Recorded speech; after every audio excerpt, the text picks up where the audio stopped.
du respect des parents euh, dans le contexte justement médical. Et voilà, je vous ai mis une photo de ma maman sur la présentation. Ça, c'est la photo. Vous la voyez jeune avec ma grand-mère pendant la Shoah. Elle était cachée à Paris. Elle était à Paris. Après, elle était dans le sud de la France. Et là, une des dernières photos de mes parents qui nous ont quittés donc il y a un an en Israël. Donc, on va parler du défi du respect des parents dans un contexte médical. Euh, il y a comme dans tous les sujets de halakha, il y a énormément de choses qui ont été écrites sur ce sujet. C'est un sujet très vaste.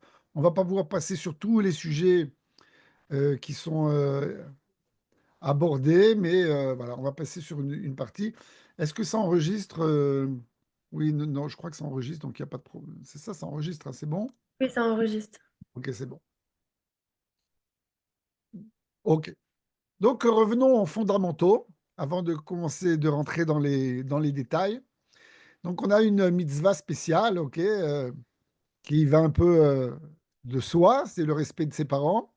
On a dans la Torah plusieurs sources qui nous parlent du respect des parents. On a bien sûr dans les 10 commandements, Kaved et avicha v'et imecha, leman yarichuni achem yamim adama. On a bien sûr. Alors attendez. Il y a des gens- Je vais vous mettre sur. Je vais vous couper les micros, comme ça, on va pouvoir s'entendre. Puis s'il y a quelqu'un qui veut poser une question, il posera une question. Tac. On peut les ouvrir, mais voilà. Donc je reviens à notre. Donc, comme je vous ai dit, les fondamentaux. Kaved et avicha v'et imecha, leman yarichuni amecha la adama. Donc, Akadosh Baruch Hu nous dit. Vous voyez la présentation, c'est bon? Hein? Ok. Donc, on a l'obligation d'honorer son père et sa mère. Et on a une promesse divine que nos jours seront prolongés. Et puis après, on a un autre passouk, un autre verset dans la Torah, dans Vaïkra, qui nous dit Ish imo ve'aviv tiraou ve'etche betota et tishmoru ani Hashem Elokechem. Donc, chaque homme, chaque femme doit respecter ses parents. Alors, il est écrit ici tiraou, j'ai vu c'est traduit par révérer, craindre. Donc, la Torah, elle emploie deux différentes, deux verbes différents, honorer ses parents et craindre ses parents ou vénérer ses parents. Alors, il va falloir donc bien sûr qu'on explique quelle est la différence entre les uns et les autres, puisque la Torah, chaque mot est choisi, il n'y a pas de mots en trop, il n'y a pas de mots au hasard. Ok. Quand on parle de l'importance de cette mitzvah, alors on a aussi un autre passou qui nous dit Et Hashem Elokecha tira. Il faut respecter ou vénérer Akadosh Baruch Hu. Et donc, la Gemara, le Talmud dans Masechet Kiddushin nous dit on a ici deux versets qui se ressemblent, où la Torah emploie le même mot. Ishimo ve'aviv tiraou, on a à avoir la crainte de ses parents. Mais Hashem Elokecha tira, on doit avoir la crainte de Dieu. Et donc, la Torah nous dit que c'est fait exprès. Dieu, d'une certaine manière, veut comparer le respect des parents au respect de Akadosh Baruch Hu, de Hashem. D'abord parce qu'on a trois associés dans la création d'un homme. On a le père, on a la mère et Akadosh Baruch Hu, les parents qui apportent le corps et Akadosh Baruch Hu qui apporte la neshama. Mais c'est beaucoup plus profond que ça. C'est pas uniquement du fait que les parents ils apportent un côté matériel et le côté et Akadosh Baruch Hu, le côté spirituel. Mais il écrit dans les livres de Kabbalah, etc., que les parents, ils sont vecteurs et ils ont une influence sur la qualité de la neshama qui va descendre dans cet enfant. Durant la relation intime qui va créer euh, cet enfant, il va avoir une influence euh, des pensées des parents, de leur comportement, toute une influence qui est spirituelle qui va avoir une influence sur la neshama qui va descendre. Et puis, bien sûr, après, les parents, ils ont une influence sur la neshama dans le sens où de la spiritualité, par le fait qu'ils l'éduquent, qu'ils vont lui montrer le bon chemin, le bon exemple, etc., etc. Donc, c'est pas simplement qu'on a deux parties qui sont distinctes totalement les uns des autres, le côté matériel d'un côté, le côté spirituel de l'autre. Mais on a bien sûr un mélange des deux, parce que bien sûr que le côté matériel, ça aussi, tout vient de Hakadosh Baruch Hu, tout le monde a été créé par Dieu. Et donc aussi, nous, les hommes, voilà. Et à chaque instant, ben, on existe parce qu'on on a une influence divine extraordinaire qui nous donne une énergie et une possibilité de vivre. Et puis, on a aussi le côté spirituel qui est influencé par, directement par Dieu, mais aussi par nos parents et par nous, bien sûr, après. Donc, on a un mélange de tout. Et c'est ce que nous dit, et c'est pour ça qu'on a, d'une certaine manière, la comparaison entre la crainte de Dieu et la crainte de ses parents.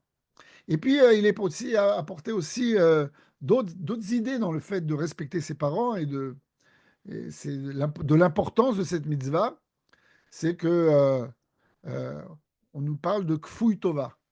Kfouy Tova, c'est quelqu'un qui est ingrat, qui ne sait pas reconnaître et remercier et apporter à son juste droit ce que les gens ont comme mérite.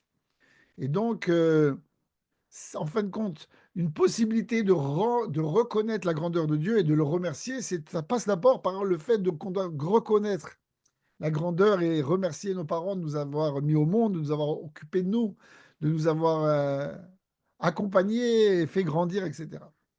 Donc, par les actes qu'on a d'abord envers nos prochains, on se prépare le cœur par rapport aux actes qu'on va avoir envers Akadosh Baruch Hu. Et d'ailleurs, cette notion donc Fouille Tova, elle est très importante parce qu'on nous apprend, par exemple, dans le Midrash, on nous dit que, vous savez que Moïse, Moshe Rabbeinu, il a été envoyé par Dieu en Égypte pour sortir les Bnei Israël. Et puis quand il y a eu les 10 plaies d'Égypte, eh ben, les deux premières plaies, c'est pas Moshe Rabbeinu qui a fait, c'est Aaron à Cohen, c'est son frère. Pourquoi?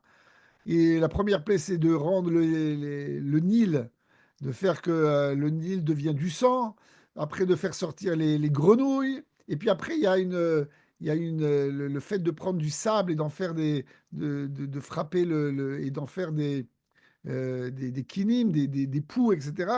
Et mon cher Benoît, il n'a pas eu. Dieu lui dit ne fais pas ça toi, demande à ton frère de le faire. Pourquoi? Parce que le Nil t'a été sauvé de la vie grâce au Nil. Et puis quand tu t'es battu contre l'Égyptien qui était en train de tuer un Juif, tu l'as enterré dans le sable. Et donc tu dois, d'une certaine manière, être reconnaissant face au Nil et face au sable qui qui t'ont permis de te sauver et d'être en vie. Donc on a cette notion de Kfouy Tova, d'être ingrat ou au contraire d'être reconnaissant.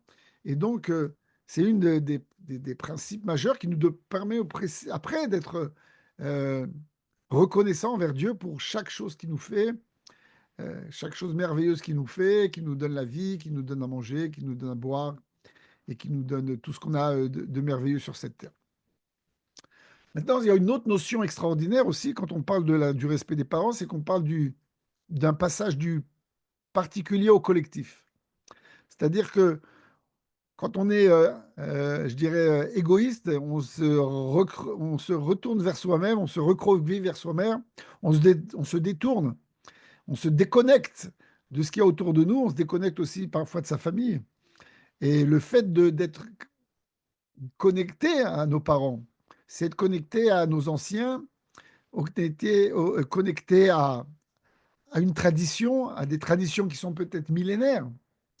Euh, Respecter pas simplement ses parents, mais respecter leurs traditions, respecter leurs coutumes, leur histoire, se rattacher grâce à ça, à la nation, au peuple d'Israël. Donc on passe je dirais, d'une,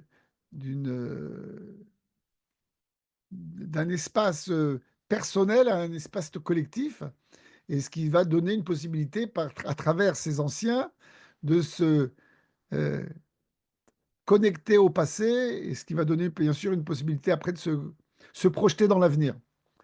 Puisqu'on est en fin de compte chacun de nous, je ne vais pas être morbide ce soir, hein, ok?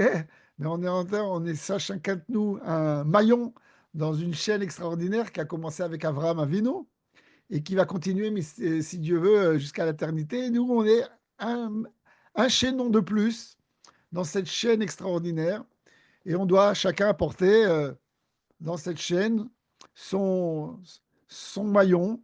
Et donc, on peut le faire uniquement si on est connecté avec son passé et qu'on regarde vers l'avenir.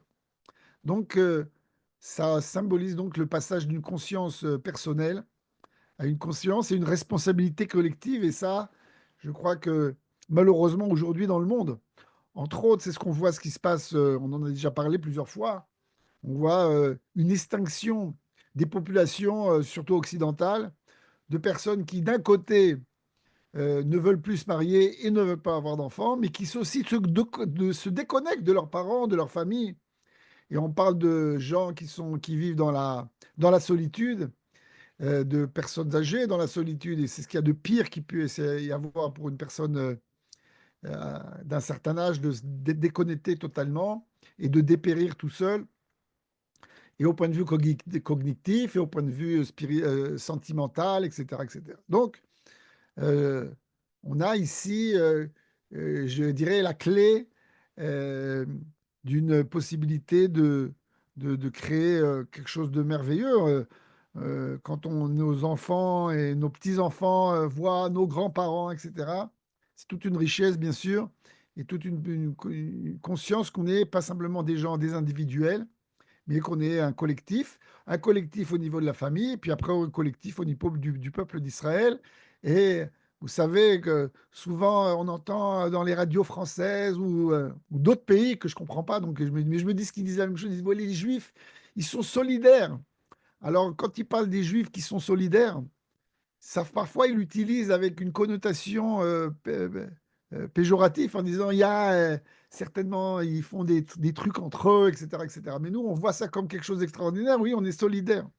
On a un juif, on est des juifs et on va jusqu'au bout du monde sauver d'autres juifs et les aider et aussi le reste de l'humanité, pourquoi pas? Mais oui, on a une solidarité parce que on fait partie d'une grande famille et d'une grande nation grande, peut-être pas dans le nombre, mais de grande dans son passé et de grande dans sa spiritualité.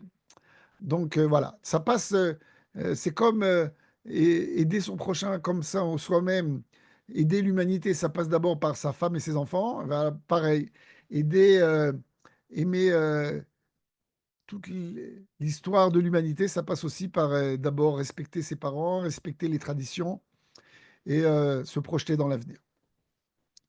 Alors donc, on a deux verbes qui sont utilisés. Kaved et avicha et imecha. Tu dois respecter tes parents ou honorer tes parents.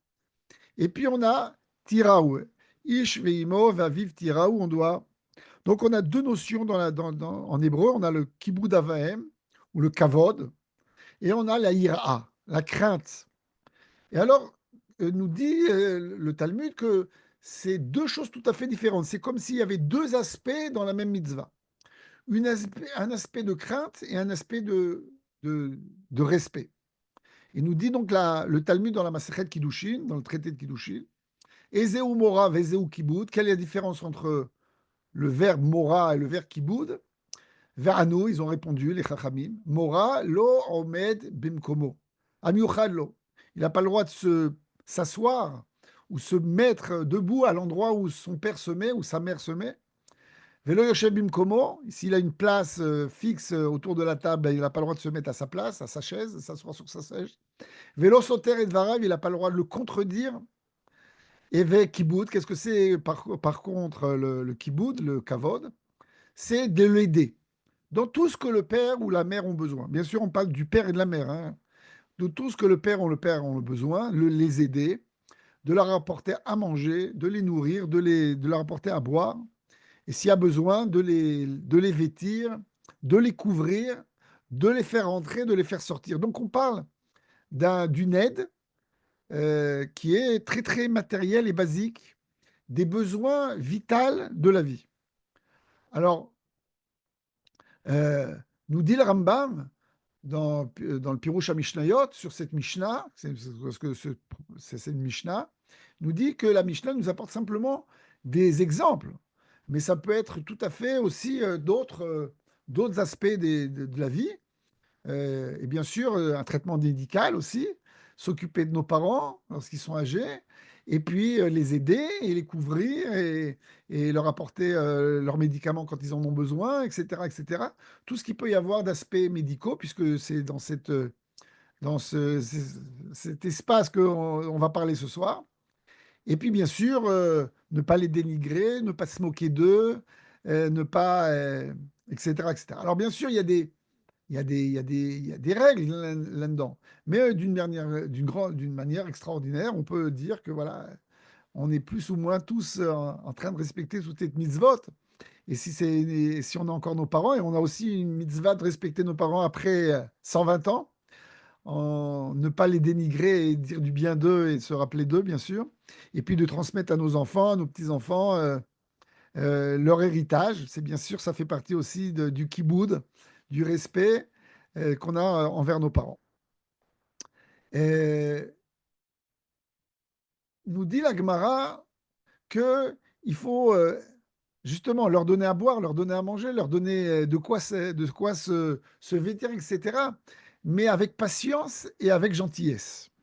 La Gemara nous raconte, nous dit que il y a un Rav nous dit que il y a des personnes qui donnent à manger à leurs parents du faisan.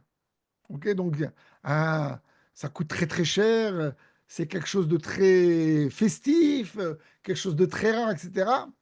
Mais pourtant, cette personne qui donne à manger cela à son père ou à sa mère, et c'est peut-être qu'à la fin, il va peut-être aller quand même au Gehinam, il va aller en enfer. Mais il y en a d'autres qui font faire à leurs parents piler le blé avant de pouvoir le manger. Et pourtant, cette personne-là, il aura le droit au monde futur, il a le droit au Chaya Olam Haba. Alors la Gemara nous pose la question et nous dit, mais comment c'est possible? Alors de quoi on parle? Alors on parle d'un homme qui donne du faisan à son père, mais lorsque son père lui dit, waouh, comment tu as eu cette chose tellement rare? Et tu n'aurais pas dû dépenser tellement d'argent, mon fils, etc., etc. Et le fils, il lui répond, ferme-la et mange et pose pas trop de questions. Donc, d'un côté, il lui apporte un bien, un mets qui est délicieux et qui est très rare, etc. Mais avec une approche tellement dégoûtante que le père, il a envie de se... Voilà. À ce moment-là, il n'a pas vraiment... Il touche pas vraiment le goût... il n'a pas le goût des bonnes choses. Il a surtout de l'amertume de voir comment son père, son, son fils se parle de lui. Et donc, cet homme-là, c'est vrai qu'il donne du faisan à ses parents, mais il n'aura pas le droit au lama bas parce que c'est très grave. Et puis il y en a d'autres qui font travailler leurs parents. Alors, on nous raconte l'histoire justement qui est rapportée ici dans l'Yerushalmi et qui est rapportée aussi, aussi dans le Talmud Bavli, qu'il y a un roi qui a vu un monsieur qui lui a dit, toi, viens dans mon palais, je vais te faire travailler. Et le fils, il dit à son père, non, non, non, non, non, toi, moi, je vais y aller. Et toi, en attendant, tu vas moudre la farine, les grains de blé pour avoir de la farine pour qu'on puisse manger ce soir. Et donc, le fils, pourquoi il va dans le palais? Parce qu'il sait très bien que dans le palais, on reçoit des coups, on est dénigré par le prince, par le roi, qui nous fait des travaux forcés. Donc, il veut sauver son père. Donc, d'un côté, il donne un travail à son père de moudre les blés, mais d'un autre côté, il va sauver son père de prendre des coups et d'être voilà, d'être humilié devant tout le monde. Il nous dit la Gemara, cet homme-là, il a le droit au lama-bas parce que il a sauvé son père d'une situation désobligeante.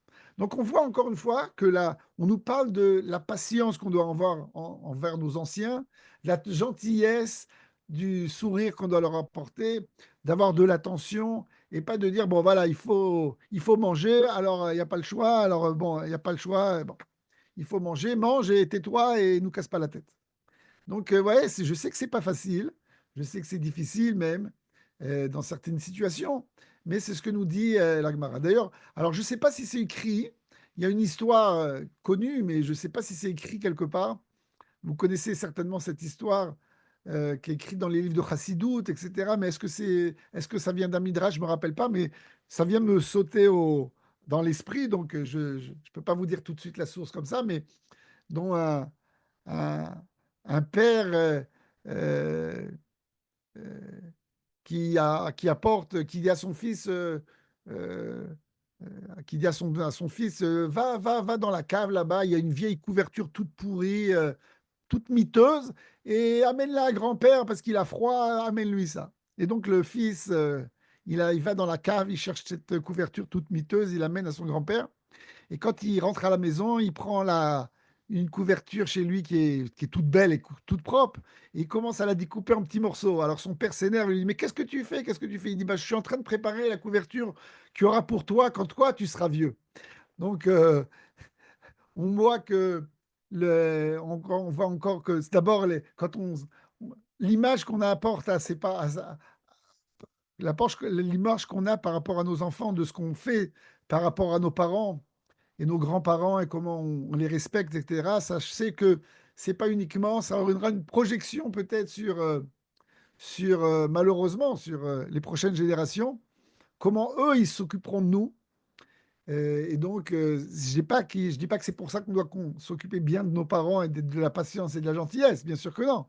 Mais en plus, il faut qu'on se mette ça dans la tête que l'image que nous, on apporte à nos enfants, quand ils seront, nous, on sera vieux, Myrthe Hachem, qu'on aura besoin d'eux, ils se rappelleront ou ils se rappelleront qu'on a été des gens, des mauvais enfants et que peut-être que on va devoir en subir les peines. OK. Alors, qu'est-ce qui se passe? On va étudier ensemble ce soir deux passages du Talmud. On va essayer de les développer. Et le premier passage qu'on va voir, c'est qu'est-ce qui fait quand voilà, j'ai dit, il faut qu'on ait de la patience, il faut qu'on ait de la gentillesse, mais parfois on est dans des situations désobligeantes et que, voilà, on a des parents avec des problèmes de- d'Alzheimer ou des choses comme ça.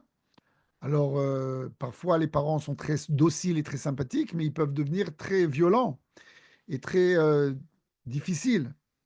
Et donc, qu'est-ce qu'on fait dans ce cas-là? C'est une question qui est rapportée dans les livres de Halakha.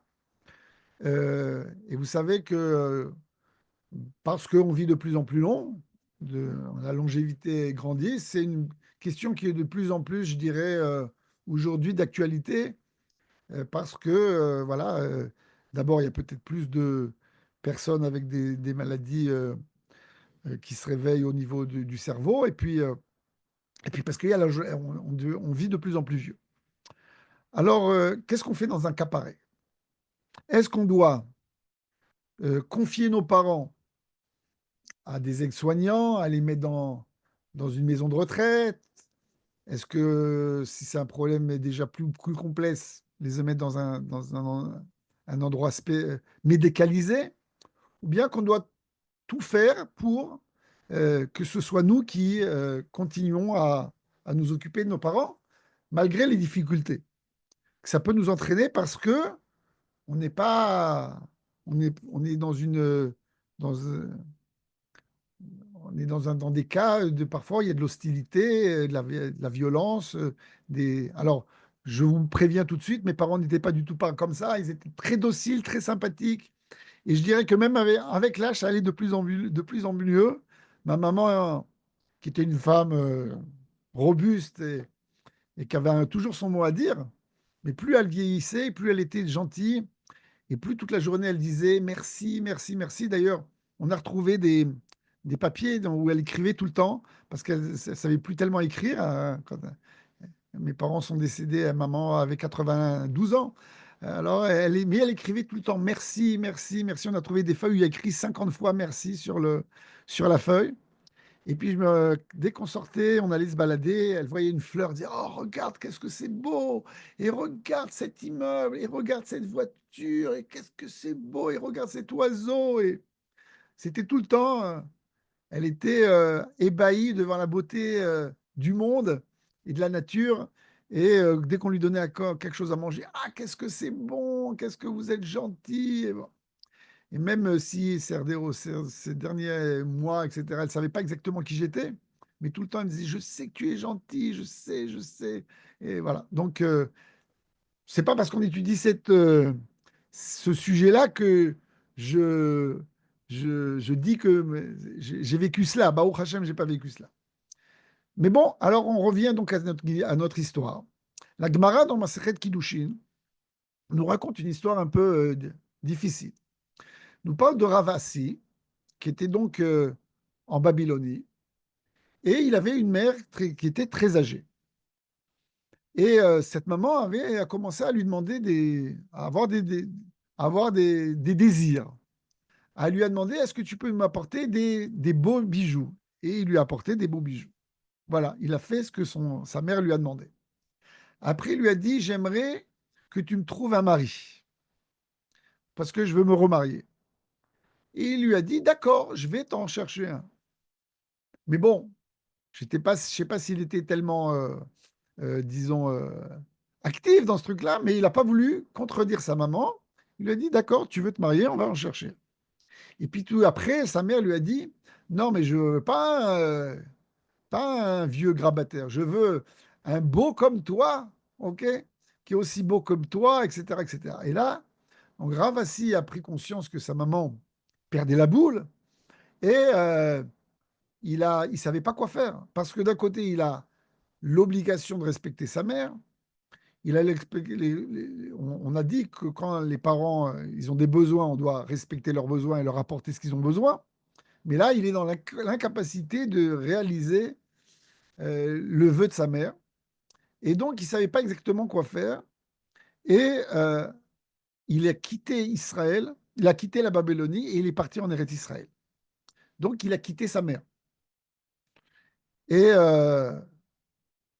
l'histoire continue. Je ne vous ai pas rapporté toute l'histoire ici sur le texte, mais l'histoire continue. Et qu'après, quand il est arrivé en Eretz Israël, il a été voir un rabbin, il lui a posé la question, est-ce que j'ai le droit de retourner en Babylonie, quitter Israël? Quand on est en Israël, on n'a pas le droit de quitter Israël pour n'importe quelle raison. Et donc, toute une discussion là-dessus. Et puis à la fin, quelqu'un vient lui annoncer que ne t'inquiète pas, tu n'as pas besoin de quitter Israël, ta mère est en chemin pour te rejoindre. Et donc, la fin de l'histoire, c'est qu'il va donc retrouver sa maman certainement au port de Jaffa. À l'époque, je pense pas qu'à Ashdod, il y avait déjà un port. Et quand il arrive là-bas, le bateau arrive et descend, on fait sortir du bateau un cercueil et sa mère était morte et le corps arrivait en Eretz Israël. Voilà, donc c'est une histoire tragique qui se termine très très mal, je dirais d'une certaine manière. Mais est-ce qu'on doit apprendre de cette histoire une halakha? Il nous dit le Rambam, Misheni trefa da'at aviv oimo, les personnes dont les parents sont devenus déments, ont perdu la boule, ils savent pas, ils ont des demandes on peut pas respecter, on peut pas les. Mishtadel in'og imahem kefi da'atam, il doit quand même tout faire pour respecter leurs besoins, pour leur donner ce qu'ils ont besoin, ce qu'ils demandent, tout faire un maximum jusqu'au moment où il a une impossibilité, il peut plus, c'est impossible. Et si c'est impossible pour lui de respecter leurs besoins, d'assouvir leurs besoins, de remplir leurs besoins, parce qu'ils sont devenus vraiment déments totalement, avec des demandes tout à fait euh, mirobolantes. Yelechlo vianichem. Il a dans ce cas-là, nous dit le Rambam, il a l'autorisation de les laisser et de partir. C'est-à-dire de prendre ses distances par rapport à ses parents. Bon, là, on parle de passer de Bavel en Eretz Israël, mais on peut prendre ses distances, c'est ça l'idée. Veiller de savel et acherim, mais il doit avant tout commander quelqu'un ou ordonner à quelqu'un de s'occuper d'eux. C'est-à-dire qu'il ne va pas les délaisser en disant ben, ils sont devenus complètement fous, moi je ne peux pas respecter leurs besoins et puis je me dispute qu'avec eux et ils m'insultent et à cause de ça, etc., etc., je ne vais pas pouvoir respecter mes parents, remplir mon devoir, donc il faut mieux aimer, je les laisse tomber et puis tant pis. Non, bien sûr que non. Tu ne les laisses pas tomber, mais tu dois prendre quelqu'un qui va s'occuper d'eux et les prendre en charge. Mais toi, tu ne vas pas le faire de toi-même parce que tu es dans la possibilité de le faire. Alors déjà, on voit que le Rambam, il a rajouté euh, une condition qui n'est pas, qui n'est pas écrite dans l'histoire qui est rapportée dans le Talmud. Dans le Talmud, il ne nous est pas écrit que Ravasi, il a, il a mis sa mère dans une, je sais pas, dans une maison de retraite ou qu'il a payé quelqu'un pour s'occuper de sa maman, pour venir faire le ménage et lui faire les courses et lui apporter à manger. Et c'est pas inscrit dans Masechet Kiddushin. Mais le Rambam, il se base sur d'autres euh, commentateurs du Talmud qui nous dit qu'il est clair. On ne peut pas dire autrement. C'est impossible de dire que Ravasi il a abandonné sa mère. C'est vrai qu'elle est décédée. D'abord, on ne sait pas combien de temps ça a mis jusqu'au moment où il est arrivé en Eretz Israël. Après, il a voulu repartir. Il y a eu des discussions. Combien de temps? On n'a pas d'ordre chronologique. Mais il est clair pour les commentateurs du Talmud que il n'a pas délaissé sa mère et laissé mourir toute seule dans une maison. Mais ce n'est pas écrit d'une manière explicite dans le Talmud, mais le Rambam, il nous l'écrit d'une manière claire. OK? Et le Radbaz, qui est un des commentateurs du Rambam, nous le dit d'une manière claire. Kevan de Ravasi avad uvda benafshe.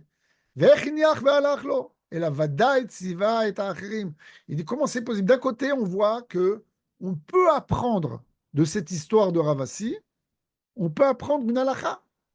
On a le droit, apparemment, de prendre ses distances. Quand on est dans une situation désobligeante avec des parents qui sont dans la démence et qui demandent des choses qu'on ne peut pas réaliser.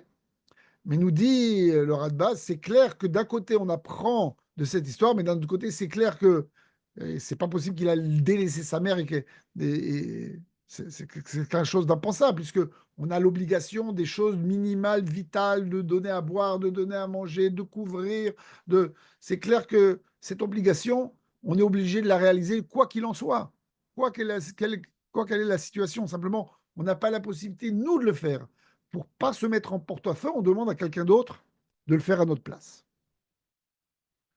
Et le Ravad, c'est un commentateur aussi sur le Rambam. Le Rambam était en Espagne et le Ravad, il était en Provence, un des Chachmé Provencia, comme on dit en hébreu.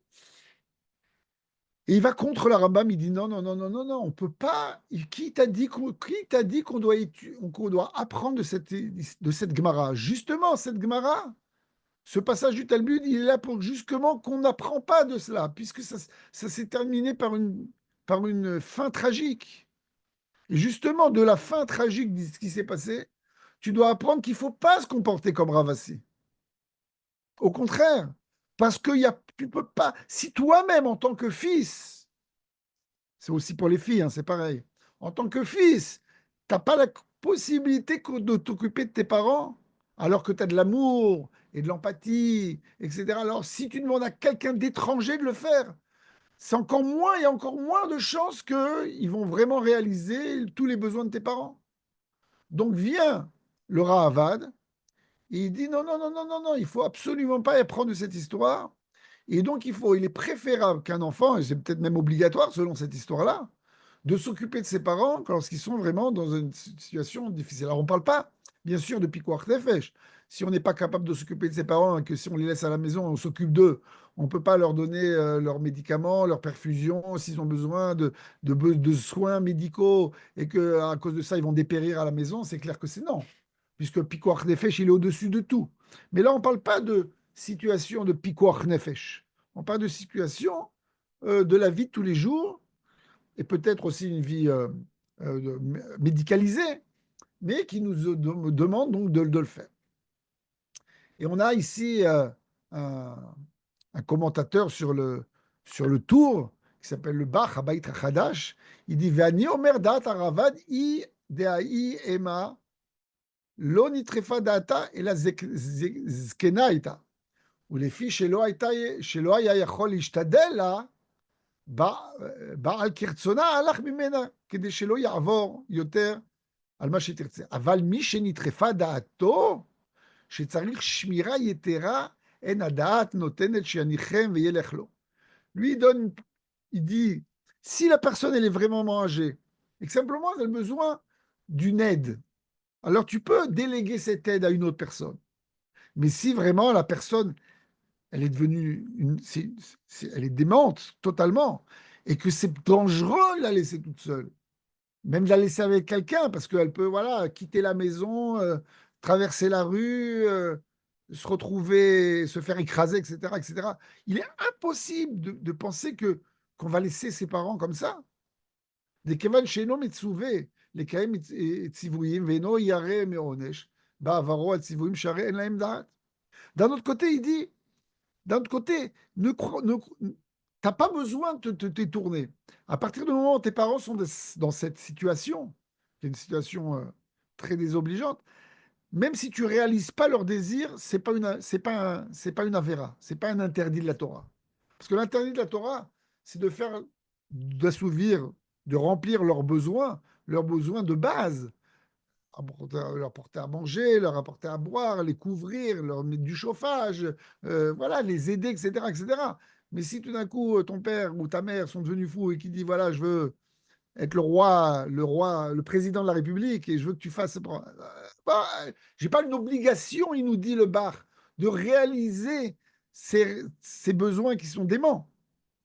Et donc, j'ai pas besoin de faire ce qu'a fait Ravassi, de se détourner et d'aller loin. Il aurait très bien pu dire à ses mères, tu as raison, je vais trouver un très beau garçon, magnifique, etc., etc. Et puis voilà. Et puis après, lui dire, excuse-moi maman, mais j'ai pas trouvé. Donc, encore une fois, on a ici une marloquette entre différents rabbinim.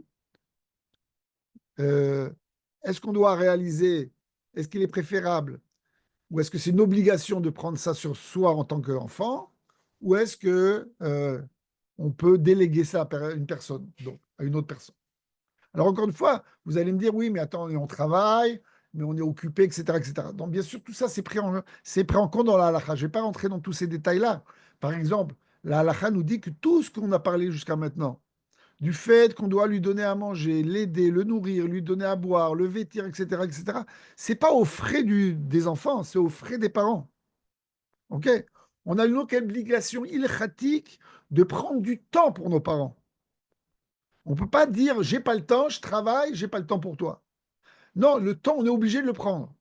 Mais débourser de l'argent, ça, on peut dire non, non, attends, tu veux aller dans un bel appartement, tu veux ça, tu veux manger des choses. Moi, c'est pas dans mes budgets. Et donc, toi, tu dois payer de ta poche. Et qu'est-ce qu'on fait si les parents n'ont pas d'argent?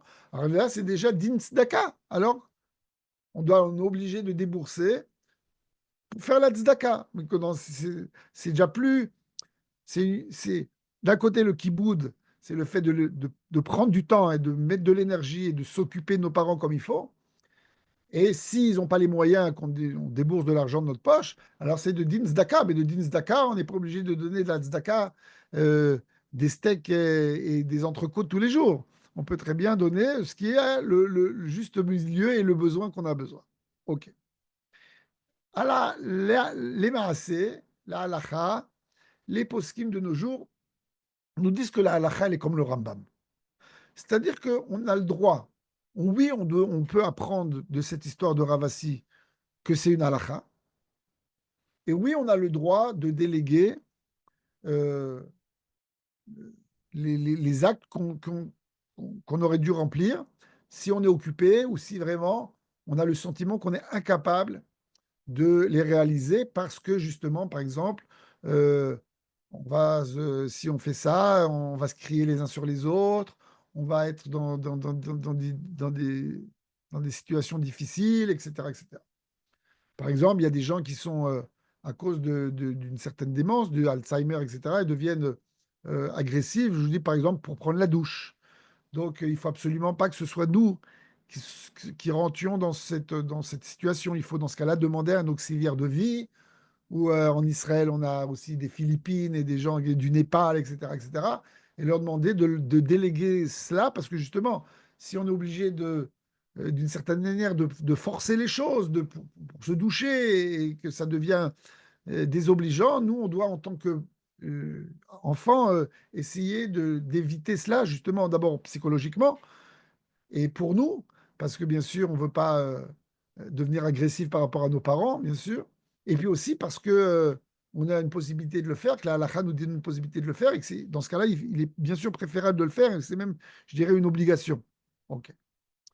C'est ce que nous dit, entre autres, le Tzitz Eliezer, ici, un des poskim importants de Jérusalem. Euh, Aval beofen shetrichim leakotam ou lekshomram. Si on arrive à une situation où on a besoin de frapper ses parents, bien sûr, ou de les remettre en place d'une manière brutale, je dirais. Ok. Ou bien de les attacher parce que peut-être qu'ils vont se faire du mal, peut-être qu'ils vont se suicider, peut-être ils se frappent, ok, ils se, ils se mutilent, etc. Alors on nous dit, il est clair que dans ce cas-là, euh, même le Rahavad, qui dit que la personne elle doit prendre ça sur soi-même et ne pas déléguer, même le Ravav sera d'accord avec le Rambam que dans ces cas-là, c'est pas simplement qu'il faut, c'est conseiller de déléguer, mais il faut absolument le faire parce que c'est interdit, bien sûr, de frapper ses parents et c'est interdit de leur faire du mal, etc., etc. Et cetera. Et des fois, peut-être qu'on est dans des situations où on n'a pas le choix, mais dans ce cas-là, il faut absolument ne pas le faire et déléguer cela à quelqu'un d'autre. Quel est le fondement? On va étudier un peu comme on étudie dans les yeshivot. Là, on a vu la halakha. On a vu qu'il y avait deux avis et que il y a une discussion entre le Rambam et le Ravad et que le Rambam nous dit qu'il y a une possibilité de déléguer. On apprend ça de Ravasi. Et il y a une possibilité de le faire. Il ne nous dit pas qu'il y a une obligation de le faire, mais il y a une possibilité de le faire. Quel est le fondement de cette discussion entre les uns et les autres? Alors, il y a dans la halakha deux notions dans les mitzvot qui existent. Il y a ce qu'on appelle mitzvah bagouf et mitzvah she'enam bagouf. Il y a des mitzvot qu'on peut réaliser uniquement par soi-même. Par exemple, mettre les tefilines. Je ne peux pas dire à quelqu'un, voilà, je vais acheter des tefilines, mets les tefilines à ma place. Moi, je n'ai pas le temps le matin. Toi, tu vas à la synagogue. Voilà, j'achète une deuxième paire de tefilines, tu mets les mets à ma place. Non, c'est impossible. D'ailleurs, je vois la photo, là, elle est complètement débile. Il met les tefilines en mettant le. Ils ont mis ça pour la photo. Vous voyez, on est là, la- il est complètement attordu. Au lieu d'être vers le cœur de la personne, ils ont mis ça pour la photo. Bon, ok. Comme quoi, il faut faire attention quand on prend des photos sur Internet. Alors, c'est pas comme ça qu'on met les tefilines, ok? Euh, on ne peut pas déléguer ça. C'est une mitzvah qu'on doit faire par soi-même. On ne peut pas dire à quelqu'un, tu sais quoi, j'ai pas le temps d'aller dans la souka, mange à ma place dans la souka. Prends le loulav et le hétrog à ma place. Écoute le chauffard à ma place. Non, il y a des mitzvot qu'on peut faire uniquement par soi-même. Mais il y a des mitzvot qu'on peut déléguer par un intermédiaire, lui dire, voilà, je veux donner de l'argent à des pauvres, mais moi, je ne connais pas de pauvres. J'habite à Monaco, le plus pauvre qui est autour de moi, il a une Lamborghini, il n'a pas la nouvelle Tesla, mais voilà. Donc, je ne connais pas de pauvres, mais toi, tu connais des pauvres, je t'envoie de l'argent et va distribuer l'argent à des pauvres. On peut très bien le faire, il n'y a aucun problème dans la tzedaka. Et encore, il y a d'autres mitzvot qu'on peut déléguer la mitzvah à quelqu'un d'autre de le faire. Et donc, nous disent les commentateurs, quand on parle de la mitzvah kibbudorim, de respecter ses parents, est-ce que c'est une mitzvah qu'on ne peut réaliser que par soi-même, comme nous dit le Ravad, et donc tu ne peux pas la déléguer à quelqu'un d'autre. Tu dois absolument la faire, même si on arrive à un cas où ta mère, elle te demande, je veux me marier avec un jeune garçon. Alors, trouve une manière de pas réaliser tout ce qui est possible. Et même, tu n'as peut-être pas l'obligation de le faire. Mais les autres choses de base, lui donner à manger, lui donner à boire, de s'occuper d'elle, de l'amener au jardin, de la faire bouger, qu'elle n'ait pas des escarres, etc. C'est ton obligation à toi. Ou bien on peut te dire non. Il y a une obligation que les parents reçoivent à manger, il y a une obligation que les parents reçoivent à boire, il y a une obligation que les parents soient vêtus, il y a une obligation qu'on leur fasse une douche tous les quelques jours, etc., etc. Qui a dit que c'est à toi de le faire? Tu peux très bien déléguer, payer quelqu'un, de la même manière que tu donnes l'argent pour la tzedaka. Et en fin de compte, ce serait ça, apparemment, selon les commentateurs de notre époque, le fondement de la marloquette, de la discussion entre le Rambam et le Ravad, c'est de comment on perçoit cette mitzvah. OK? Et donc, c'est ce que nous. C'est ce que je vais. Voilà, je vous ai apporté des textes un peu longs, mais on va pas tout lire, c'est ce que je suis en train de vous expliquer. Et en fin de compte, nous donne, pour expliquer, pour donner une preuve à l'appui qui soit sur le Ravad, que peut-être que le Ravad, il a raison, c'est que on a deux mitzvot à réaliser. On a la mitzvah on a dit de Kibud Avaim, du respect des parents, et puis on a le mitzvah de la crainte des parents, de ne pas s'asseoir à leur place, de se lever quand ils rentrent dans la salle, de ne pas les contredire, de ne pas.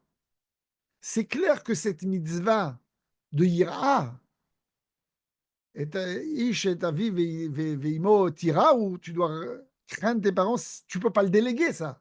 C'est quelque chose uniquement que toi, tu peux faire. Tu ne peux pas dire à quelqu'un d'autre, ne t'assois pas à la place de mes parents, à ma place. C'est impossible. Donc, nous disent certains commentateurs que c'est ça l'idée du Ravad. La Ravad nous dit non, de la même manière qu'on doit respecter nos parents, par la crainte, on doit les respecter, les honorer par le kavod. Ça va ensemble. C'est deux aspects de la même mitzvah. Simplement, un par le kavod, l'autre par la crainte. Mais c'est la même mitzvah. Et donc, de la même manière que la mitzvah de Hira, on peut la faire uniquement par son corps, de soi-même, on ne peut pas déléguer la même chose. L'autre, pareil. L'autre mitzvah, la mitzvah de Kibboud, on ne peut pas la déléguer. Et le Rambam dirait le contraire. Mais non, justement, c'est pour ça qu'il y a deux mitzvot tout à fait différentes. Et ne mélange pas les choses. Il y a mitzvah tira, mitzvah kavod.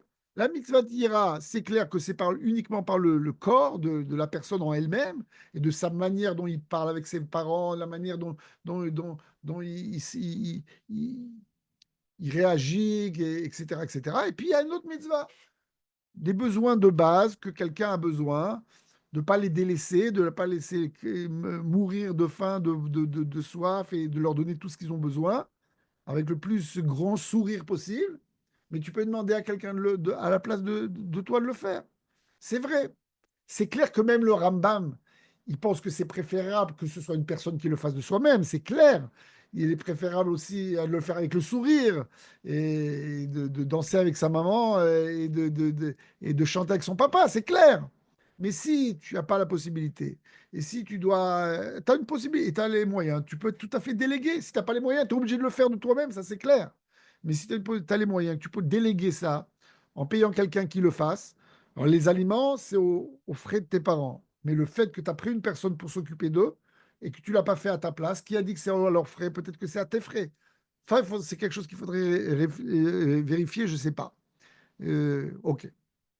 Et donc, comme je vous l'ai dit là, c'est ce que je vous ai dit jusqu'à maintenant, c'est écrit noir sur blanc dans le Shulchan Aruch. Ze shema achilo ou mashkeu Michel AVM. Tout celui qui doit donner du fait de leur donner à boire et à manger, mais c'est aux frais des parents. Veim en lahav, veyesh laben. Et si le père il a pas de quoi manger, pas de quoi boire, mais l'enfant il en a. Kofim oto, vezan aviv kefi mashu yachol. Dans ce cas-là, le fils il a l'obligation de le faire, de payer. Et s'il ne veut pas, le beddin, il peut l'obliger. C'est-à-dire qu'à l'époque où il y avait un beddin qui avait une possibilité de faire réaliser la halakha, le beddin, il peut dire, monsieur, vous devez payer pour vos parents et c'est à vous de payer les besoins de vos parents parce que vos parents sont des gens pauvres et qu'ils n'ont pas les moyens de se nourrir. Aval chayav le chabdo begoufo. Mais nous dit le Shulchan Aruch, il est obligé de leur donner du kavod par son corps. Donc on voit c'est exactement l'idée qui a écrit Afalpi chez Mitor Kar Batem Imlarto. Même si, à cause de ça, il doit faire des jours de travail, des heures de travail, etc., etc., tu as une obligation de prendre du temps pour tes parents. Je crois que c'est une notion très très importante de nos jours d'étudier cela et de propager cette idée-là parce que je crois que c'est pas si simple comme ça euh, dans les sociétés modernes dans lesquelles on vit où les gens prennent du temps et prennent voilà pour leurs parents. C'est pas si simple que ça. Vénérer la vie Rayam les Arava, et on voit très bien aussi dans le Shulchan Aruch. Le Shulchan Aruch, il n'est pas écrit est-ce qu'il va selon le Rambam ou il va selon le Ravad. Et là, on a l'impression que justement, parce qu'il dit Aval Chayav Lechabed Begoufo, on a l'impression que justement, on voit que euh, ça doit être fait euh, de- par son corps. C'est pas, tu peux pas déléguer cela, tu dois le faire toi-même. Ok. Et donc, euh, et donc ce serait peut-être l'explication qu'on apporterait sur le Ravad. Et selon le Rambam, non. C'est deux mitzvot différentes. On est obligé de le faire. Euh, on doit le faire. C'est bien sûr préférable de le faire de soi-même. Mais si on peut déléguer, alors on peut le faire. OK. Donc ça, c'était le premier sujet que je voulais étudier avec vous. Euh, et vous voyez, je pense qu'on a un message important à faire passer à nos enfants, à nos petits-enfants et à nous-mêmes par rapport à nos parents. L'obligation, c'est pas simple, l'obligation de prendre du temps, l'obligation d'être sympathique, l'obligation de respecter nos parents et de leur faire, voilà. Et vraiment, euh, ma sœur, Baruch Hashem, a eu, je dirais, la chance de réaliser ça parce que les 2 dernières années, mes parents avaient déménagé chez mes parents, chez ma sœur, qui avait elle-même déménagé, qui habitait à un quatrième étage sans ascenseur, donc c'était bien sûr impossible de faire venir mes parents là-bas, et mes parents eux-mêmes habitaient dans un deuxième étage sans ascenseur, c'est pour ça qu'il fallait absolument les déménager parce qu'ils ne pouvaient plus bouger. Et donc elle a fait un effort extraordinaire de déménager et de pouvoir accueillir même mes parents chez elle, avec mon beau-frère bien sûr, qui a fait cette mitzvah extraordinaire, et de s'occuper d'eux jusqu'à leur dernier souffle de vie, où ils étaient vraiment entourés de leurs enfants, de leurs petits-enfants et leurs arrière-petits-enfants. Donc voilà, c'est un hommage aussi que je voudrais faire à ma sœur, puisqu'elle a réalisé cette mitzvah d'une manière extraordinaire. Bien sûr que ce n'est pas donné à tout le monde, je ne dis pas que tout le monde doit l'obligation de le faire, mais bien sûr de prendre ses dispositions pour pouvoir prendre du temps et vérifier que tout va bien, etc., etc. En plus, de nos jours, on a des caméras, de possibilités, il faut absolument le faire. Et voilà, c'est quelque chose, je crois, un message important de le faire passer. Euh, Parce que de nos jours, dans la société moderne dans laquelle on vit, ça va pas de soi, comme vous le savez. Et il y a un autre sujet dans lequel j'aimerais aborder avec vous, voilà, dans le temps qui nous reste, c'est vous êtes médecin ou dentiste ou chacun dans son corps de métier. C'est vrai qu'on a un pédiatre, mais des fois, les personnes âgées, ça devient comme des petits-enfants, il faut s'occuper d'eux. Et donc, est-ce qu'on a, par exemple, l'autorisation de prendre du sang de ses parents? Alors, une prise de sang, mais brancher une perfusion, ou bien mon père qui était diabétique depuis des années, de prendre tous les matins une petite goutte de sang pour vérifier le taux de glucose, etc., et de savoir s'il y a besoin de combien de doses d'insuline il faut lui mettre, oui ou non. Ça, c'est une grande question de halakha qui a été discutée aussi par les rabbinim. Vous voyez, la halakha, elle rentre pas simplement, elle s'occupe des grands sujets, elle rentre après dans les détails. Vous savez bien que les rabbins, ils se mêlent de tout. Alors là, ils se mêlent vraiment de tout, jusqu'à la petite goutte de sang qui sort du bout du doigt. Et pourquoi c'est important? Parce que dans la paracha, dans la parashat Shemot, dans Sefer Shemot, excusez-moi, on a un verset de la Torah qui nous dit Make aviv veimo mot yumat. Quelqu'un qui frappe son père ou sa mère, il va être mis à mort, il sera passible de mort. OK? Donc, c'est quelque chose de très, très grave. Il nous dit le Talmud dans le Masechet Sanhedrin que c'est Quand est-ce qu'on est passible de mort? Quand on fait couler du sang de ses parents.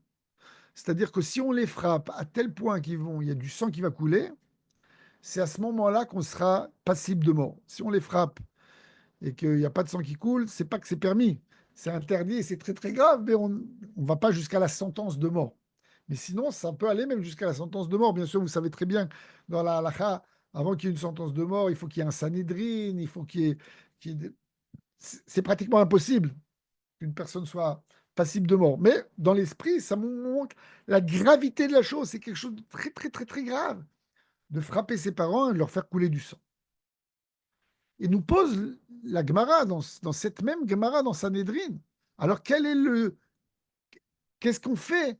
Est-ce qu'on a le droit de faire sortir du sang de ses parents si c'est pas un besoin médical? Entre autres, vous savez qu'à l'époque, aujourd'hui, on sait très bien que c'est apparemment n'importe quoi, mais vous savez qu'à l'époque, il y avait ce qu'on faisait des saignées. Les gens étaient malades, et pour pouvoir leur enlever la fièvre, etc., on leur faisait des saignées, et donc il y avait des gens, c'était leur métier. Ils venaient pomper du sang des gens. Et d'ailleurs, je crois que un des, je ne sais pas si c'est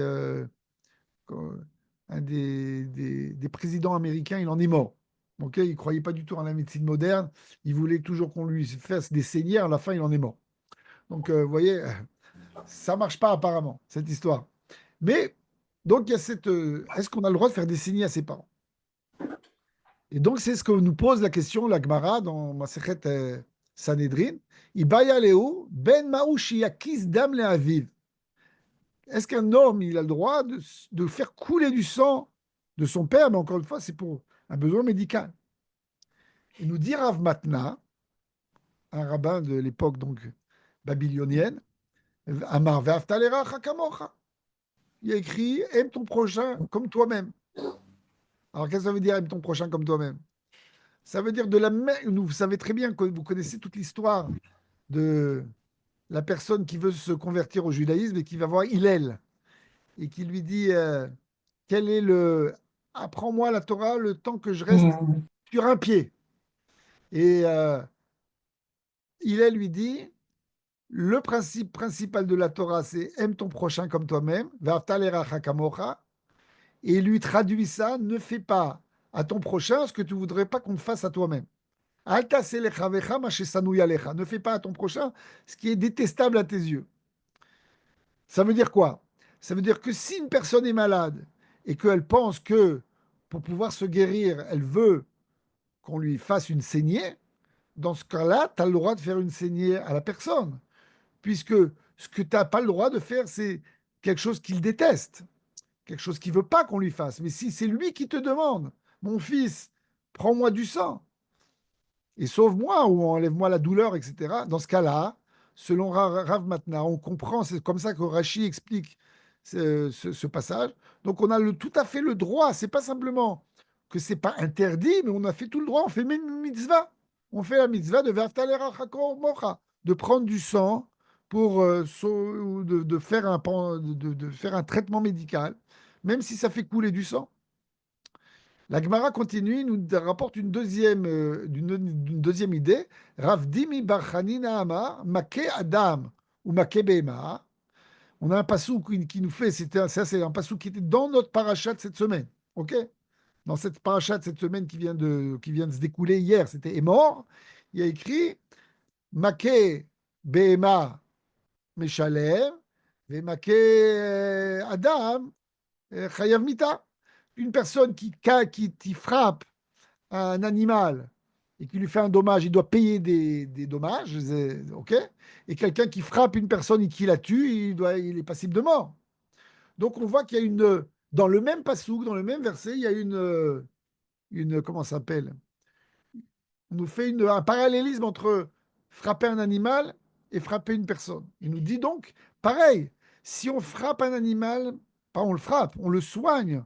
Et pour ça, il faut lui arracher deux dents ou lui sortir du sang, etc.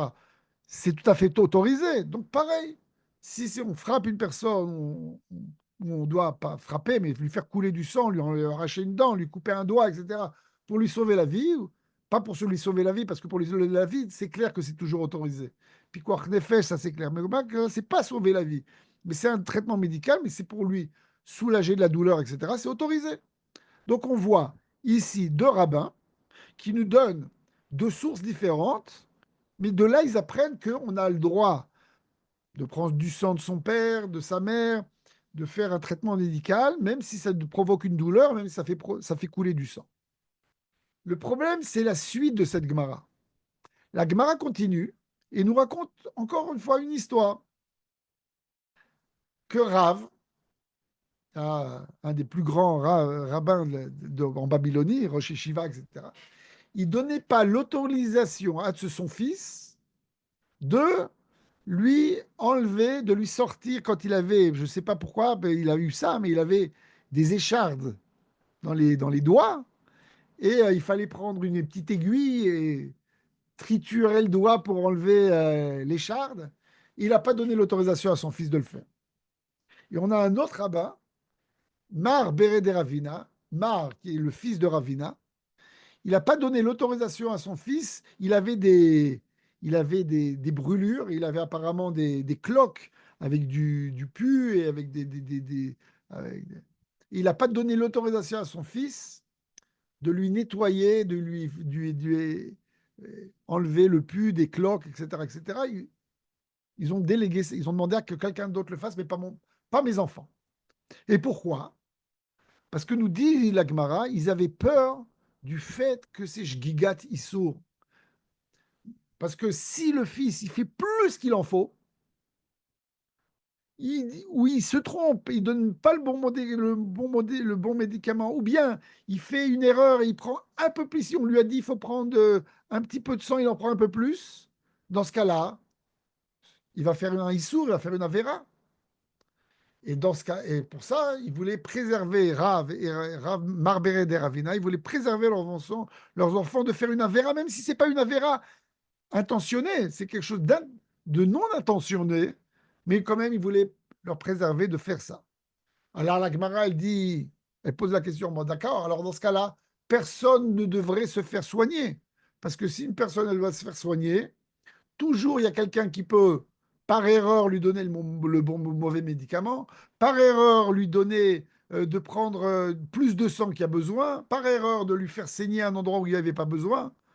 Et dans ce cas-là, tout le monde, personne n'a le droit de frapper une autre personne. C'est interdit de frapper quelqu'un. On a vu tout à l'heure, c'est écrit Makeish Motiwat. Si tu frappes quelqu'un et tu le blesses, c'est pas le droit, t'as pas le droit. Il nous dit la Gemara, non. Il y a une différence entre se faire blesser par quelqu'un qui est étranger et de se faire blesser par son fils. Parce que son fils, le fils blesse ses parents de plus de ce qu'il avait besoin, on a vu que s'il est passible de mort. Alors là, il n'est pas passible de mort, mais c'est c'est ce qu'on appelle Shgigat Chenek. Chenek, c'est se faire de mourir par strangulation. Et là, il fait la faute. Il fait pas la faute, mais c'est quand même une faute. Il aura pas la sentence grave parce qu'il n'a pas fait ça d'une manière intentionnelle, mais il a fait quand même quelque chose de grave. Donc, vous voyez, on a deux approches.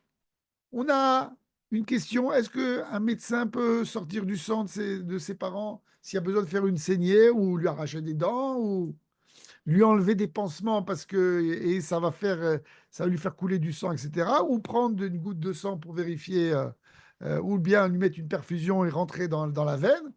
Est-ce que c'est autorisé? On dit non, non, non, non. On dit non. Tu peux déléguer ça à quelqu'un d'autre. Les médecins ont eu l'autorisation par la Torah de soigner les patients, comme on l'a vu quand on avait étudié, il écrit chez Nitan Réchout, la refait les rapports, il a donné l'autorisation aux médecins de soigner les patients, bien qu'il y a toujours un risque. Nous, le Ramban nous dit, il y a toujours un risque. Quelqu'un il prend un médicament, peut-être que la personne elle est allergique au médicament et au lieu les effets secondaires, au lieu de lui sauver la vie, ils vont lui, ils vont la mettre dans une difficulté encore plus grande. Ça, quand c'est sur les autres, Akash Baruch Hu, il t'a donné l'autorisation, parce que sinon, on peut rien faire, on ne peut pas sauver les gens. Alors bien sûr, il faut faire attention, il y a des protocoles, etc., etc. Mais si tu suis les protocoles, tu fais exactement ce qu'il faut faire et que ça se passe mal, malheureusement, eh ben t'es pas. D'après la halakha, on peut pratiquement pas attaquer un médecin. Aujourd'hui, c'est la mode, on attaque les médecins. C'est pour ça que vous avez tous besoin d'une assurance, etc. Mais d'après la halakha, on peut pratiquement pas attaquer un médecin parce que le médecin, la Torah lui a donné l'autorisation de soigner les malades. S'il fait des actes qui sont interdits ou qui sont je dirais, n'importe quoi. Là, oui. Mais s'il fait exactement ce qu'il faut faire, et il pense que, et même s'il s'est trompé, mais il pensait au moment où il a fait, il pensait faire les actes qui étaient les actes justes, et qu'après il s'est trompé, eh ben, on ne peut pas l'attaquer pour une erreur. OK? Sachez, si vous voulez, un jour, on fera une halakha, un cours là-dessus, sur est-ce qu'on a le droit d'attaquer les médecins. OK? Mais quand c'est tes parents, nous dit Rav, et Marbere de Ravina, non, non, non, ça, il faut pas le faire parce que on s'approche, on joue avec le feu d'une certaine manière. On s'approche d'une halakha qui est très proche du fait que si on le fait d'une manière intentionnée, on sera passible de mort. Donc c'est très très grave. Donc on a deux idées. Alors est-ce que, vous voyez, on est en train d'étudier de la Gemara. Est-ce que ces deux passages, ils se contredisent et qu'il y a deux avis différents? Il y en a le premier avis, quand on l'a vu tout à l'heure, de Rav Matna et Rav Dimi, ils disent c'est permis, et viennent d'autres rabbins et disent c'est interdit, ou bien Rav et Marberet Rabbin, ils sont d'accord que c'est permis, mais ils ont été mahmir. Ils ont dit non, non, non, moi, mes enfants, je veux pas, je veux les préserver, je veux pas, je sais que c'est autorisé, mais pas mes enfants. OK.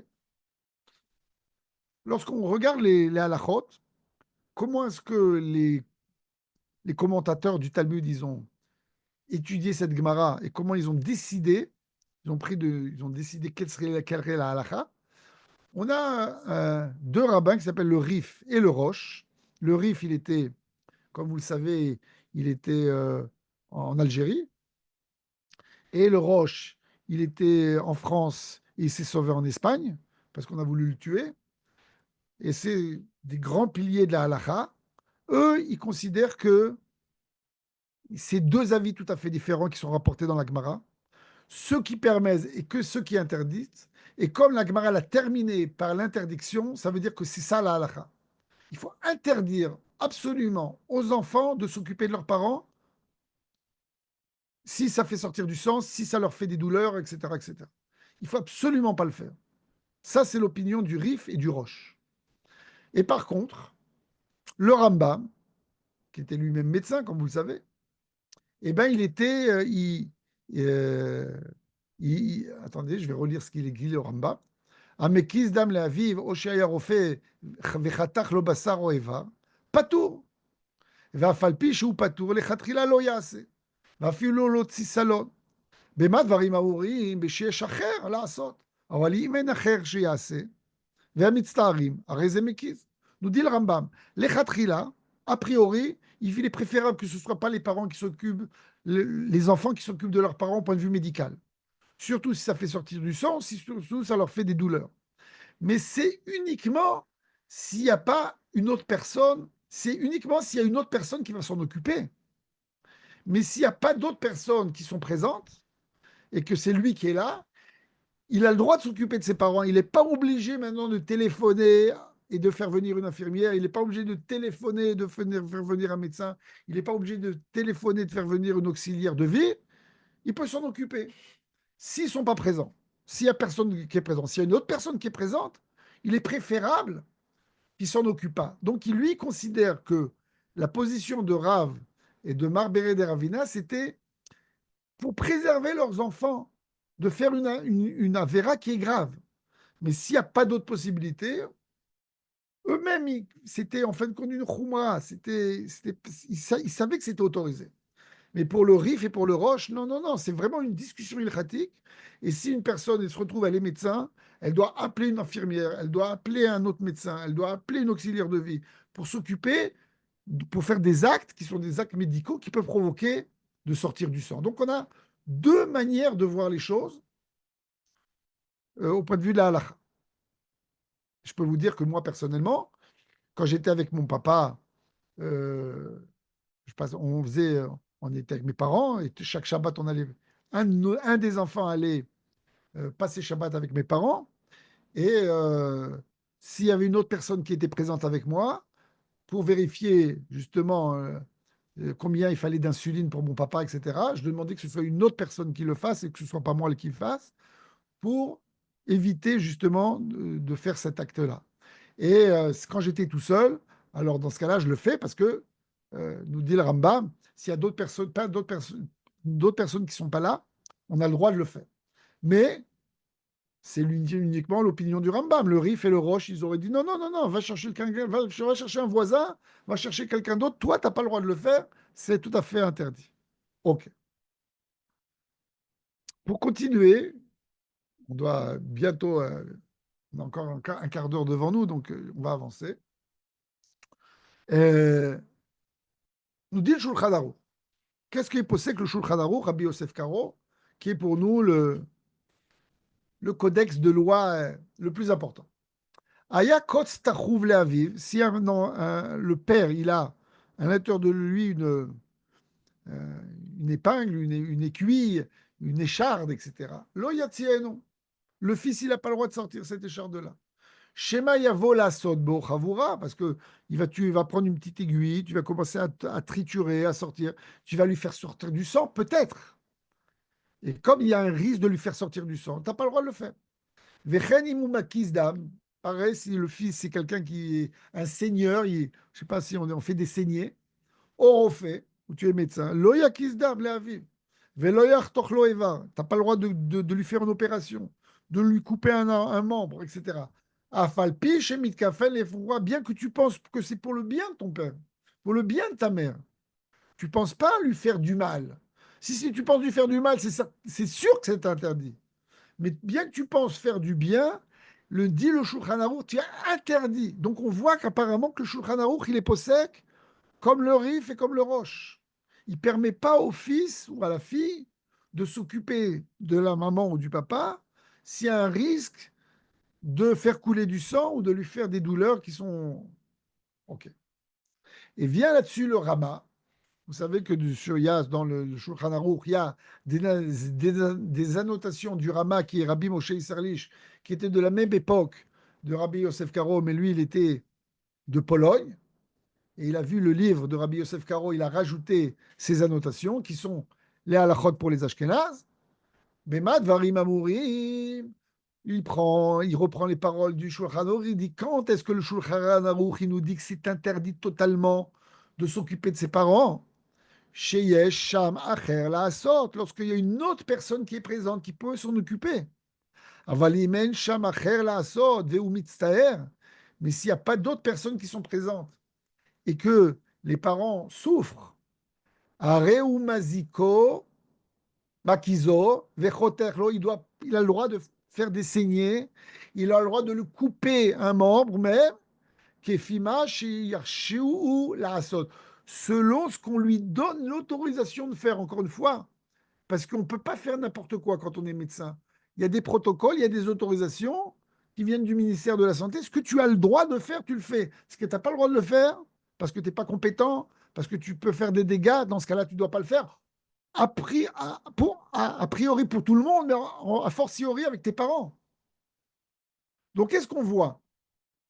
On voit que le Rama, il va selon le Rambam. Il nous dit, tant qu'il y a une autre personne qui est présente, ne le fais pas toi. Mais s'il n'y a pas d'autres personnes qui sont présentes, fais-le. Et donc, on aurait apparemment, C'est le Rama, ça? comment? Ça, c'est le Le Rama. Rama, Rabbi Moshe Isserlich. Et apparemment, on aurait ici une discussion entre les Ashkénazes et les Séfarades. Les Et Séfarades, Rabbi Yosef Karo, le Shulchan Aruch, il nous dit, s'il y a une autre personne, tu n'as pas le droit de le faire. Et même s'il y a une autre personne, même s'il n'y a pas une autre personne, tu dois te débrouiller pour trouver quelqu'un d'autre. Bien sûr, on ne parle pas de pikuach nefesh, on ne parle pas de danger de mort. Et le Rama nous dit non, s'il y a il n'y a pas une autre personne qui est présente, tu peux le faire. Bien sûr, en faisant attention, etc., etc. Donc on voit deux manières de voir les choses. Mais ce qui est intéressant, c'est que par exemple, le Ben Ishraï, vous savez que le Ben Ishraï, c'est le rabbin de Bagdad, qui était bien sûr séfarade, et ben, dans son livre, il est posé comme le Rama. Alors, il y a en fin de compte deux manières de lire ce Shulchan Aruch. On peut très bien considérer que le Rama, il explique les paroles du Shulchan Aruch en disant non, non, mais le Shulchan Aruch, il va selon le Rambam. Et en fin de compte, il a oublié là de rajouter, il manque quelques mots. Et donc, moi, je les rajoute. Et on peut très bien dire non, non, non, justement, le Shulchan Aruch, il était très bien au courant qu'il y avait une discussion entre le Rambam et le Rif et le Roche. Et il y a un grand principe dans le Shulchan Aruch, c'est que il prend toujours les trois, ce qu'on appelle les trois piliers de la halakha, le Roche, le Rif et le Rambam. Il va selon la majorité. Et là, la majorité, ils vont contre, en disant c'est interdit. En tant que médecin, tu n'as pas le droit de faire les choses. En tant que fils, tu n'as pas le droit de faire couler du sang de tes parents et s'il y a un risque, ben, ne le fais pas. Ah, mais et qu'est-ce que je fais? Ben, débrouille-toi, je cherche quelqu'un, un téléphone, etc., etc. Ça veut dire D'ailleurs, que les médecins sfarades, ils doivent suivre Rav Yosef Karo et les médecins ashkénazes le Rama? bah, apparemment, normalement, les séfarades, ils vont selon le Shulchan Aruch et les Ashkénazes selon le Rama. Mais vous voyez bien que le Ben Ishraï, là, il nous fait une impasse. Il nous dit non, on peut être possède comme le Rama. Pourquoi il dit ça? Il dit ça parce qu'en fin de compte, c'est clair, c'est clair qu'il n'y a pas un Issour de Horaïta. C'est pas une interdit de la Torah de s'occuper de ses parents, même si on leur fait couler du sang, dans le sens où on n'a pas l'intention de leur faire du mal. OK? Mais on voit dans la Gemara que les Chachamim, ils avaient peur de cela. Peut-être qu'il va faire un peu plus, il va faire du zèle, il va exagérer. Et là, dans ce cas-là, on joue avec le feu, parce que il est passible de mort.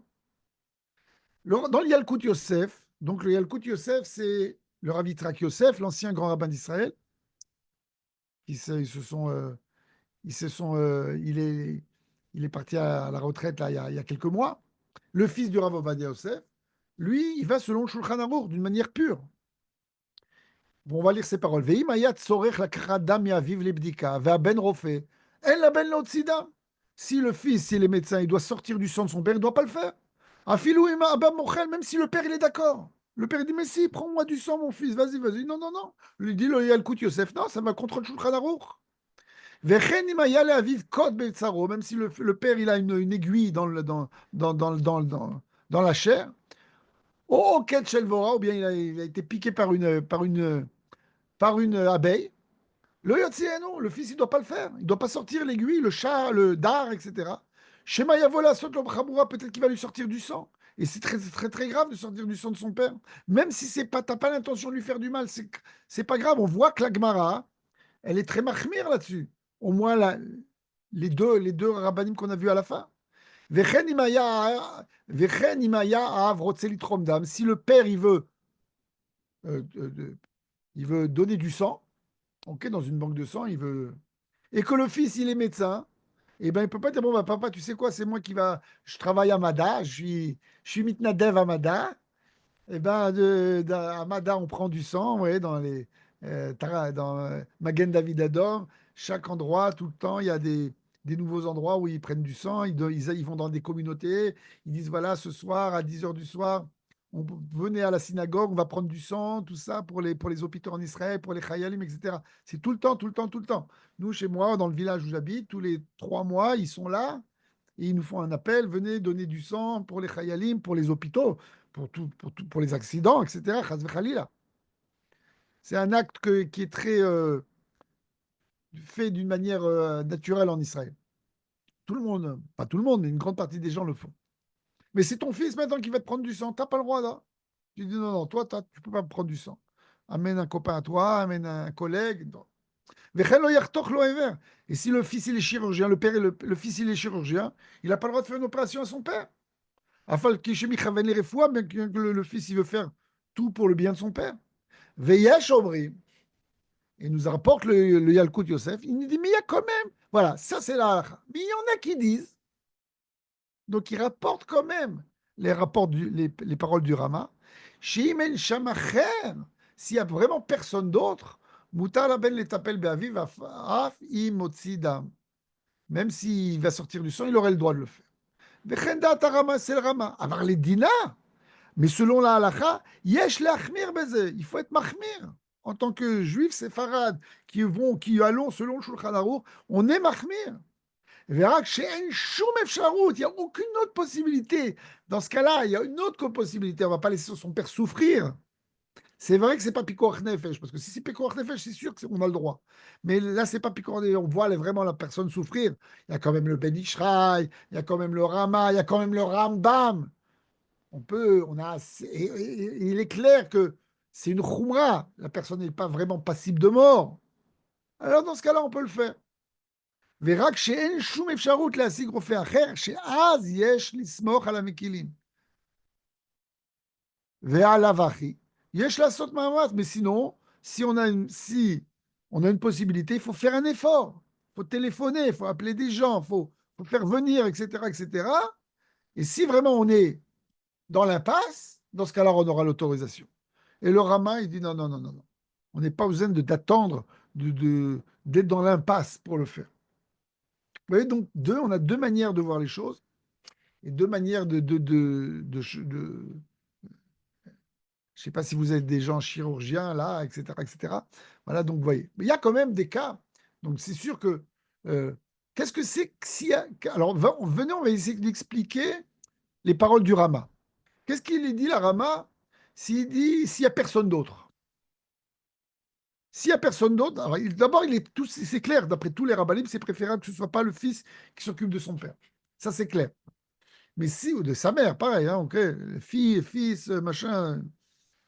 Toute parole que je dis ce soir, c'est unisexe, et pour les hommes et pour les femmes, égal, etc. J'aurais dû le dire ça au départ, comme il y a dans les petites annonces euh, qui sont à la télé, etc. Mais qu'est-ce que c'est la définition que En Sham Adam Acher? Qu'est-ce que ça veut dire que, d'après le Rama, s'il n'y a pas une autre personne présente, ça veut dire quoi? Les commentateurs nous disent, non, il n'y a pas même, c'est même s'il y a quelqu'un d'autre. Mais le fils, il est plus professionnel. Il y a un autre médecin qui est là, mais on lui fait moins confiance. C'est considéré comme s'il n'y avait pas personne d'autre. Vous voyez que les Ashkénazes, ils sont beaucoup plus méquilim. Même quand ils prennent les mots de dire, même s'il n'y a personne d'autre, ils vont jusqu'à dire, même il y a quelqu'un d'autre, mais il n'est pas aussi bon professionnel, il n'a pas autant d'expérience que le fils. On peut considérer que c'est comme s'il n'y avait personne d'autre. OK. S'il n'y a pas de différence. Les deux ont la même expérience, on peut faire confiance aux deux, etc., etc. Et c'est pas simplement une question de préférence. Le papa préfère que ce soit son fils. Alors là, c'est une discussion. Il y a des rabbinim qui sont plus Mekel, comme je vous ai apporté ici le Chelkat Yaakov. Il dit non, dans ce cas-là, si le père il préfère, c'est préférable. Et un autre rave de Yerushalayim qui s'appelle le Mitrat Yitzhak, le Rav Yitzhak Weiss, il dit non, non. S'il n'y a pas de préférence, même si le père, il doit aller selon ce qu'on a vu dans le Shulchan Aruch, ce qu'on a vu dans la Gemara, que dans ce cas-là, il est préférable que ce ne soit pas le fils. OK. Si par exemple, le fils, il traite ses parents gratuitement et qu'il y a un autre médecin, c'est payant et c'est cher. Alors, qu'est-ce qu'il dira au Raya Kout Yosef? Ce qu'on a vu tout à l'heure, il faut payer. Il faut absolument tout faire pour que ce ne soit pas le fils qui le fasse. Il faut payer, il faut payer. Bien sûr, pas des sommes exorbitantes, mais s'il faut payer, il faut payer. Et les Ashkénazes, là-dessus, ils sont plus méquels. Ils disent non, non, non. Si le fils est gratuit, le copain ou le voisin ou l'autre médecin, c'est payant, c'est comme si considéré que comme la personne n'était pas présente. Comme s'il n'y avait pas une deuxième personne qui est là. Par exemple aussi, si le fils il est présent, il va prendre son temps et il va faire ça, le traitement tout de suite. Et si on va chez un autre médecin, il faut 2 mois d'attente, prendre des rendez-vous, etc., etc. On considère que c'est comme si il n'y avait pas, il y avait pas une autre personne qui était là. Et dans ce cas-là, le fils, il peut le faire. Bon, de toutes les manières, encore une fois, on ne parle pas de danger. Si on parle de danger, il est clair que même les Ashkénazes, même les Séfarades, on doit tout faire, s'occuper de ses parents, bien sûr. Mais il est écrit que de toutes les manières, le fils, avant de planter l'aiguille dans son père de papa, excuse-moi, je ne veux pas te faire du mal. Si je te fais du mal, tu me demandes, tu me pardonnes et vraiment, je ne veux pas. Et le père, il doit dire, oui, oui, mon fils, t'inquiète pas, je te pardonne, vas-y. fais ce que tu dois faire, je te fais confiance. OK? Ça, c'est dans tous les cas de toutes les manières. Il faut savoir que c'est pas simple et qu'on voit que. Alors, vous voyez, d'un côté, on nous dit il faut tout faire pour que ce soit toi qui le fasses, etc., etc. Mais la halakha, elle nous met une barrière en nous disant il y a quand même des limites à ce que tu dois faire par rapport à tes parents. Et bien sûr, si. euh, Alors, des traitements, par exemple, qui sont en rapport avec ce qu'on a vu maintenant, on va terminer par cela. Par exemple, si on doit faire une piqûre à ses parents, comme moi je faisais la piqûre à mon père, je lui faisais une piqûre d'insuline. Dans ce cas-là, c'est autorisé. Pourquoi c'est autorisé? D'après tout le monde, c'est autorisé. Et les Ashkénazes et séfarades. Pourquoi? Parce qu'on ne fait pas sortir du sang. Quand tu prends une piqûre, c'est une aiguille très très fine que tu plantes tout doucement dans la cuisse. Alors tu dois dire, papa, excuse-moi papa, hein, je vais te donner ta piqûre, mais j'espère que je ne vais pas te faire du mal. Et tu lui fais la piqûre. Et dans ce cas-là, il n'y a aucun problème. Même les Ashkénazes, même les séfarades. Mais si on parle d'une injection dans la veine, bien sûr, d'abord, il faut être médecin pour le faire. Mais dans ce cas-là, c'est interdit parce que vous savez que dans toute injection dans la veine, d'abord, on rentre. Il y a bien sûr du sang qui va couler. Des fois, tire un peu de sang pour vérifier qu'on est bien dans la veine avant d'injecter le produit. Dans ce cas-là, il faut absolument demander à quelqu'un d'autre. S'il y a quelqu'un d'autre, si quelqu'un d'autre qui doit le faire, s'il n'y a pas quelqu'un d'autre, d'après les Eshkanazes, on a le droit de le faire soi-même. D'après les séfarades, il faut qu'on appelle absolument quelqu'un d'autre. Et même s'il faut le payer, il faut le payer.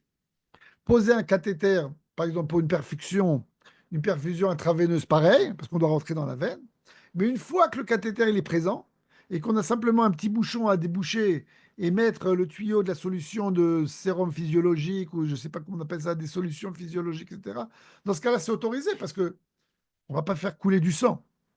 Bien que ça peut arriver que du sang va couler, etc. Mais on n'est pas en train de faire un acte qui fait couler du sang. Pareil pour la petite goutte de sang, pour le glucomètre, c'est interdit, à moins qu'il y ait, encore une Ouais. fois, qu'il n'y ait pas d'autres personnes qui soient présentes. Pourtant, ça D'ailleurs, se année en plus, comment? le dextro, là, pour la goutte de sang, c'est pas considéré comme sous-cutané? Piqûre sous-cutanée? Non, mais le but, c'est de faire couler une petite goutte de sang. Oui. Oui, c'est le but, ouais. C'est le but. Là, c'est vraiment le but. Sortir une petite goutte de sang pour après la mettre sur la bandelette et de vérifier le taux de glycémie et selon ça, mettre. Bon.